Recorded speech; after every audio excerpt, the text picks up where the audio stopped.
Mirehitra ny labozia dia mirehitra ny afikasika. Efa ela io labozia io nirehitra, nanome hazavana sy hafanana. Fa ity afikasika ity mirehitra vetivetika fotsiny.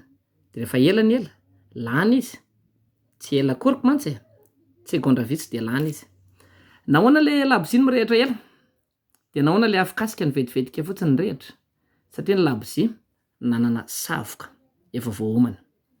Ny afikasika niresahako ry tanora dia ianao tanora vehivavy. Rehefa ilay mijedaka ny afikasika dia ianao ilay mamirapiratra ilay tsara tarehy. Dia iny ianao no mety ho bevoka tampoka dia midona amin'ny tamboho.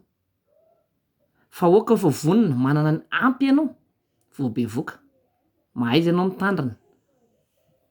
Ny afikasika rehetra ato anatin'ity tranona afikasika ity tsy mahafantatra fa rehefa mijedaka indray-pandeha izy dia ohatran'ny hoe mamiratra izy tany ivelany. Fa rehefa avy eo izy fotoana fohy ihany dia lany. Dia eo zany mieritreretra ianao izaho ve vehivavy afikasika sa izaho ve vehivavy labozia. Ny vehivavy afikasika mijedaka indray-pandeha dia adino dia reraka eo. Ny lehilahy tsy inona lasa foana izy. Fa ny vehivavy labozia efa manana ny ampy izy. Izay vao tonga ny fotoana hananany zaza dia an-tanany no aviny. Raiso an-tanana no avinao. Sahy manana labozia vao ajedaka ny afikasika.